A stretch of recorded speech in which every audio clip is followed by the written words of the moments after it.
이 삶의 모습으로 나타나지 않으면 말을 잘하거나 방언을 잘하거나 병을 고치거나 이런 것들은 그저 일부분 한 부분을 그냥 나쁜 것에 불과한 것입니다.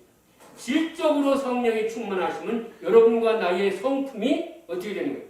하나님의 성품으로 변화되는데 베드로는 그것을 우리에게 말하기를 이로써 그 보배롭고 지극히 큰 약속을 우리에게 주사 이 약속으로 말미암아 신성한 성품에 참여하는 자가 되게 하려 하셨느니라.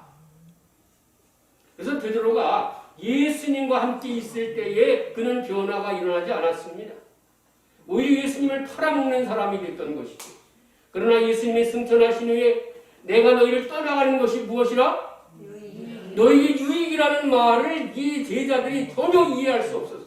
어쩌면 지금 예수님을 믿는 성도들도 예수님이 이 땅에 계시지 않음이 굉장히 손해라고 생각할지 모르겠어요. 근데 내가 떠나가는 것이 유익이라고 말씀하신 것은 성령님께서 우리에게 오셔서 우리 속에 역사하심으로 예수님이 이 땅에 계시는 그때보다 더욱더 우리를 온전히 변화시키는 능력이 있을 것임을 말했습니다. 그래서 성령의 능력을 입히우기를 기다리라고 말씀하신까지 하셨어요. 근데 이 성령의 역사를 통하여 성령의 임재를 어떨 때에 우리가 이렇게 경험하게 됩니까? 아까 우리 잠깐 우리가 이야기를 좀 나눴죠. 첫 번째, 성경을 열심히 읽고 연구할 때에 새로운 깨우침을 받습니다. 저는 중학생 때에 이게 예언의 신을 읽거나 예언의 신을 읽으면서 무릎을 탁탁 친 때가 있었어요. 야, 이렇게. 내 중학교 때 청년에게 보낸 기별을 읽었는데 독서의 가마력 그 장을 제가 읽었어요. 아, 그래서 내가 정말 책을 이 성경 말씀을 잘 읽어야 되겠구나. 그 감동을 받은 다음에 제가 학생들 앞에 또 설교한 적도 있었어요. 그러니까 하나님의 말씀을 듣고 깨달음이 오면 내 마음속에 기쁨이 충만해지는 것입니다. 우리 유광범 목사님이 제가 와가지고 1년 그 다음 해에 요새는 이렇게 일어나면 내가 하나님의 말씀을 이렇게 보면은 아주 은혜가 충만하다고 그렇게 고백한 적이 있는데 지금도 그렇게 하십니까? 네, 아멘.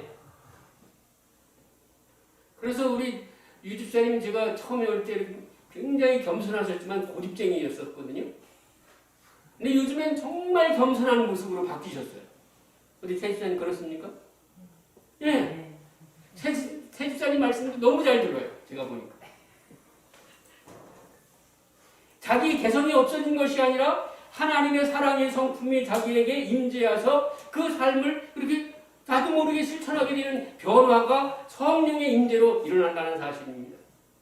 그래서 유광봉 집사님이 한 일부분을 제가 예를 들었을 뿐이지 유 집사님이 퍼펙트하게 그렇다는 말을 하는 것은 아닙니다.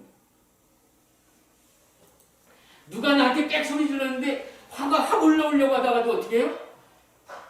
아니지. 이렇게 하는 그런 심령이 되어 가고 있다면 여러분은 놀라운 변화가 일어나고 있는 사람입니다. 누가 깍소리 지르면 깍스 같이 소리 빽빽 지르면은 이거는 그냥 성령의 역사가 아닌 것입니다. 그 다음에 두 번째로 성령의 역사가 일어난다면 여러분 반드시 일어나는 결과가 있어야 되는데 세상에서 나가오는 유혹을 이기는 것입니다. 성령의 임재가 있다고 하면서 세상에서 다가오는 유혹을 이기지 못한다면 우리는 거짓 성령의 증거를 가진 것입니다. 그래서 이 유혹과 이 선악의 전쟁에서 승리하는 경험을 우리가 계속 살아야 할 것입니다. 여러분, 승리라는 것은 정말 별것이 아닙니다. 하나님의 말씀대로 순종하는 것이 승리입니다. 아멘? 오늘 화요일이고 오늘 금요일이고 오늘 안식일인데 교회에 가는 것이냐 안 가는 것이냐 승리와 패배가 거기서 결정됩니다. 저는 옛날에 교회를 안 가는 날 집에 사건이 일어납니다. 제가 어릴 때 교회 가기 싫어요. 제가 누구야 우리 의준이 만날 때 의준이는 어린애가 아닙니다. 지금 유년. 근데 엄마 아버지에게 이렇게 안 가는데 동생을 데리고 오늘 교회 안 가겠어. 그런데 여러분 초등학생 때 우리 때는 전기불이 없을 때예요. 제가 초등학교 한 2학년. 근데 여러분 성냥 가지고 노는 게 굉장히 위험합니다. 근데 둘이 성냥 가지고 놀다가 여러분 통성냥이 있었어요. 통성냥을 어떻게 하다가 통성냥에 불이 붙어가지고 확 불이 나니까 이 어린 마음에 불이 날까봐 손으로 그걸 짚었다가 손이 왕창 된 적이 있어요. 이 성냥하고 확 그래서 이제 어머니하고 아버지하고 갔다 오신 다음에 이놈 자식아 교회를 가라 그랬더니 안 가더니 이렇게 일어났어. 근데 제가 어린 때지만 하나님께서 나를 교회 가자고 하는데 내가 교회를 가기 싫어하면서 집안에 머무를 때에 그런 사고가 있나. 그건 뭐 맨날 일어났어. 지가 잘못했으니까 일어났지. 이렇게 치부할 수 있지만 우리의 관심과 우리의 생각을 하나님에게서부터 멀어지게 하는 일로 사단은 우리를 이미 패배시킨 것입니다. 여러분 마지막이 올수록에 모이기를 뭐 하라고 그랬어요? 힘쓰라. 더욱 힘쓰라. 여러분 왜 힘쓰는 거예요? 그냥 있으면 안 된다는 거예요. 힘을 써야 된다는 말입니다. 이제 주님의 나라에 갈 시간이 가까웠습니다. 정말 주님의 나라에 가기 이전에 주님의 이름으로 모이는 곳마다 여러분 늘 모이기를 피하지 아니하고 어떤 이의 습관과 같이 하지 말고 막 그 당시에도 아마 그런 사단의 사주를 받은 그러한 입장이 있었던 것 같아요. 마지막에 가까움을 둘수록 더욱 열심히 참여하라고 말씀하십니다. 그 다음에 성령의 임재의 증거 중에 하나가 우리의 개인적인 기도 시간이 자꾸 늘어나는 것입니다.